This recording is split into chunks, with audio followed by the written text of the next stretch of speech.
Welcome back to One Run HQ. Currently running, we've got people in Botswana, Estonia, Cyprus, Romania, Sudan, Rwanda. It's unbelievable. We've reached Europe. It's kind of blowing my mind right now. Time is flying. We have got 195 countries with people involved in our event, 15,000 people in total. And I feel like we're so lucky and privileged to have I think one of the most special guests you could possibly have for something like this. A man, if you are in the running world, you 100% know him. Nick Butter. He's run a marathon in every single country in the world. And just let that sink in for one moment. Look at that smile on his face. That is a lot of marathons. How are your knees doing, Nick? My knees are all right. My feet took a bit of a battering through some of the torrential rain in some places and the sweat, of course. I discovered that trip, that a lot of the world is hot a lot of the time, very hot. That's not my bag. I like it to be cold for running. Yeah, me too. So you set out on this plan. Where did this even plan come from, to run a marathon in every country? I mean, in fact, let's talk a little bit about your running background to even contemplate doing something quite so ridiculous. Yeah, I mean, my running background was, I've been running for a long time. I think by the time I got to the start line of trying to do this run in every marathon in every country, I had done, I think it was 450 odd marathons, and nearly 100 ultras. And so I'd done a lot of running, but I'd never done big adventure running. I'd done a few north to south. I've done a few kind of mini world record attempts, that kind of stuff, but never really like worldwide global stuff. And so I met this amazing man called Kevin Webber out in the Sahara Desert. Many of your followers will know of the great MDS, and he and I shared a tent with another 6 mates, and Kev kind of just changed the world for me, really. He was diagnosed with terminal prostate cancer, given 2 years to live, and he said this magical phrase to me, which I've lived by ever since, which is "Don't wait for a diagnosis." And those words ultimately meant just don't wait for all of those plans and trips. I was telling him that I wanted to do X-ray in X many years' time and go and do this, and he said, "Look, just don't wait for it, go and do it now." So my inspiration was, I'm going to do something to raise some money for the charity, do something big that I really wanted to do, and travel, adventure, photography, meeting people, running. What better thing to do? And then a little Google of it, and then a couple of years planning, and I gave it a go. Gave it a go, yeah. That's amazing. I love your inspiration though, and what brilliant advice to be given. If anyone is listening, what a great piece of advice that is. Don't just wait, get on with it, because you just don't know what's around the corner, do you? It's so precious, yeah. And I think many of us, especially in the Western, the world, that anybody watching this will know that we are so easily just fall from one day to the next without much intent. And it's that frustration that I see in so many people's lives. I just want to shake them and go, look, you've got those hopes and dreams, whether it's to be a singer, whether it's to be a poet or a potter or whatever it may be, don't put it off till tomorrow. Go and do it now, because Kev had a rubbish diagnosis, and many people around the world. It doesn't have to be cancer, it could be all sorts of stuff. And we have the privilege, the opportunity, the freedom, probably the means, and we can do anything we want to do. And so I feel like I just want to shake everybody on the world and go, look, you've got an opportunity to do anything you want. And don't forget, my trip taught me that a lot of the world doesn't have the privileges that we do. So it almost feels like a responsibility as well, not just, oh, okay, I might do that, I might follow my dream. It almost feel like if we have the means, we absolutely should. Yeah, wise words. So let's delve into the countries themselves, the running. Oh man, I'm struggling because there's so many questions in my head that I don't know which ones to hit you with. But let's just go first. Which marathon touched your heart most? Oh gosh. I had many marathons where tears were falling down my cheeks, because the marathons I organised, I took a decision not to do lots of official races.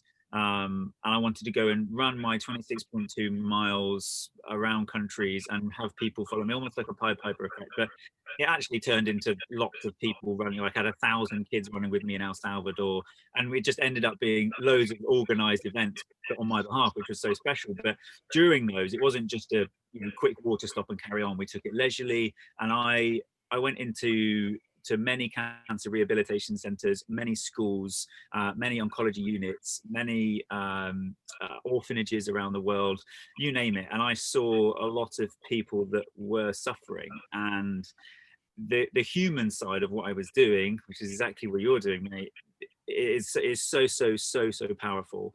So I think I can't answer the question with one place, but places like Panama, places like Sierra Leone, I had some of the most unbelievably powerful conversations with a woman in Sierra Leone hospital. She had 2 children in hospital that were dying, couldn't afford to diagnose them, and amazingly got to the end of this long conversation I was filming for the documentary, and she told me that she'd already had 7 of her 9 children die. And when you're talking about something that is so powerful like that to a woman that's just desperate for anything, you realize quite how powerful just basic medicine around the world is. So when in terms of touching my heart, that's one of the ones right up there that I ran the rest of the run definitely in my own head, and the miles flew by because all I was thinking of is what can we do more to help these people. Yeah. I mean, I just to bring it back to One Run for a few seconds, is just that community is what it's all about. Without the community, it's just like in our case, it's just a concept and a website. In your case, it's just some dude running around running marathons everywhere. Like without the people, it's nothing. And I've harped on enough about this is all down to the people. It's the people who first signed up. They started reaching out to their nearest and dearest in all different countries, and they started signing up, and then they reached out to their nearest and dearest, and then suddenly you've got a marketing team of our case now, we've got 15,000 a team of 15,000 marketeers working for us, but working for the good of the group. So amazing. I'm so proud of you for doing this, man. It's something that needs to be shouted about louder and further and for longer. It's remarkable what you've been able to put together, and I'm hopeful the rest of the challenge goes well. And if you can hear the rain on the roof, but I'll be out in the rain in the morning getting some miles in as well. But honestly, I'm from my heart to you, thank you for doing this, because it's so special. Oh, thanks, man. That's very very kind, and the guys here are listening as well and taking that in. We've got a team of 3. We're sitting here and soaking up those nice words. You need it sometimes, don't you, just to kind of get you through. Yeah, absolutely. It's tough. I know what it takes to get to that point, and you deserve it, mate. So I hope it's going really well. And so let's get back to you again, because it's much more interesting. What was the most the most sketchy moment you had whilst we were running these marathons? I've had some really exciting. Really sketchy, really exciting. Whether it's running around volcanoes that are erupting, whether it's running past oceans with whales breaching, and all those magical kind of natural planet moments. But the sketchy ones are when most of the time I'm going through border crossings at crazy o'clock in the morning. We had a group of rebels on the Guinea-Bissau border that were shooting towards us, and we had to kind of take shelter. I was mugged at knife point and gunpoint in Nigeria, which was an experience. And I've had some moments on going into Yemen, actually, where the driver that was taking me into Yemen, he, without me realizing it, was trying to smuggle some counterfeit goods and some dodgy drugs, I think, into the country. And this was, for me, country number like 192, I think, so very close to the end. And I didn't know what was going to happen. I was pretty terrified. It's all in the book, but honestly, those sketchy moments, as you know, are what make those kind of trips, because it's never going to go perfectly, and being able to tell the story and get out of it, then you just feel very lucky. Okay, and they can happen anywhere. Those moments happen anywhere in the world. So that's a really good point. I went through the first, I think it was 6 months of the trip without any problems, and I came back to the UK for 2 days to get a new passport, and I was sitting on a bench outside a tube and I had someone try and swipe my phone out of my hand. And so I just thought, like, it can happen anywhere. Yeah. What was I thinking there? There was something I wanted to ask you about. Oh yeah, like quick fire. You can only do one marathon again, and it has to be one of the ones you did in your 196. Which one would you do again? Nepal. Nepal. Why? People, place, mountains, leeches, hardships, floods, incredible people that put everything together. It always comes back to people. Every great story always has amazing people at the heart of it, and the Nepalese especially have a special place. Have a special place in my heart, that's for sure. Yeah, Nepal wins. Would you say the Nepalese people I've met they've got a childish love for life deep within them, and it kind of exudes from them? That's perfectly put. Exactly. It's almost like the rest of the world has just grown up and forgotten what it's like to just look at the world and go, wow. But absolutely spot on with that. Yeah, the Nepalese are magical. Okay, Nick, a few quick fire ones. If you had a superpower for good, what would it be? Good question. Quick fire. Allowing everybody to reach their potential. I love that one. Brilliant. What about the piece of advice, the young Nick Butter?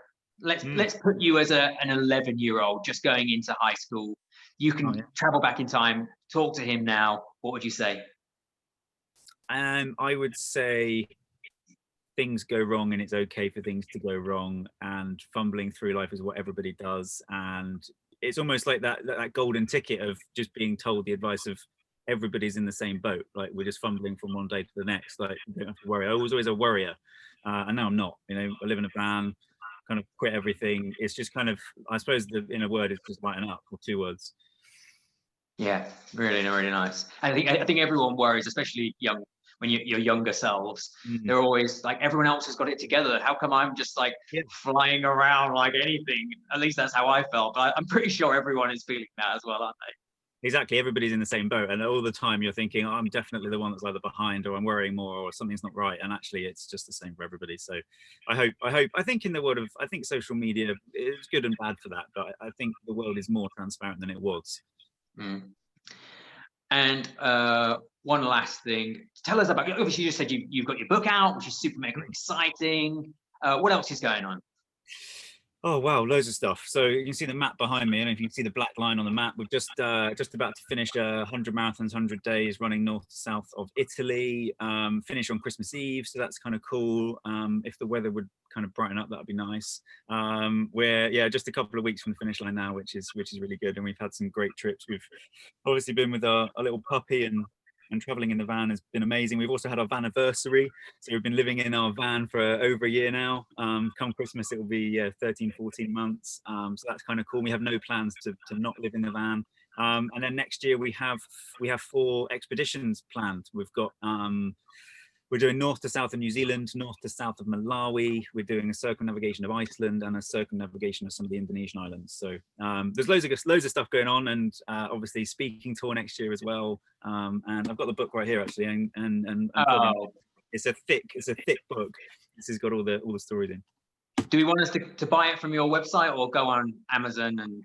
Thanks, mate. No, Amazon's easiest, or bookshop.org if you don't want to use Amazon. They're all of the options are out there. I think it's on huge discount at the moment on Amazon because it's Christmas sales and everything. So I think it's a 10 quid or something on Amazon. Yeah, called Running the World. Thank you, mate. Magnificent. You're a superhuman. I'm hearing you doing 100 marathons again. I was just like, oh my God. Like, I kind of feel how I feel afterward. You like wake up the next morning, you stagger down the stairs, and I think there's probably gonna be some people feeling sore tomorrow. One tiny little bit of advice for those people who aren't a Nick Butter. They're not going out running marathons every day. They're just getting into running, starting to enjoy it. A tiny piece of advice. Yeah, I think the more that you're doing, and the more that you're getting stuck into, whether or not it's hard, whether it's rainy, whether you're enjoying it or whether you're not enjoying it, what I've learned is, number one, keep a diary, a handwritten diary of your runs, like a run log. I do that, and what you can do is look back in years to come and go, actually, I did loads of running then, and you might have loads of races cancelled, like COVID times now. And if you get out and do your miles and write down whether you had a crappy run, or whether your friends were there, or whether you met people, or whether something strange happened. It's just a nice little little memory jogger for the future. Love that. It's a very different one. I wasn't expecting it. It's kind of thrown me off, but I really like it. I mean, you know, diaries are just great to look back on, because you realize how much you grow in a year's time, or in a 5 years time, and then 10 years time. Looking back on those diaries, it's like, oh my goodness. Yeah. Nick, absolutely amazing. Thank Thank you for the time, just for my own personal sake, but I know from everyone that's taking part, it's a kind of privilege just to have a little bit of time with you and indulge in a few stories. And we're all going to get the book so we can hear about all the stories. I know we didn't touch on enough. I wanted to hear more of the juicy gossip, but we'll have to buy the book, and that will be great. Yeah, there's loads of stuff in there. No, likewise, and good luck to everybody that's running and involved, and all of the satellite people that are on the edges and supporting. I know what it takes to do that kind of stuff, and you've done a great job, Nate, and your team there, and everybody. Good luck. Incredible. This is gonna stand the test of time. It's amazing, mate. Well done. Thanks, mate. Take care, dude. Enjoy your run tomorrow morning in the rain. Thanks, buddy. Bye. See you, mate. Bye.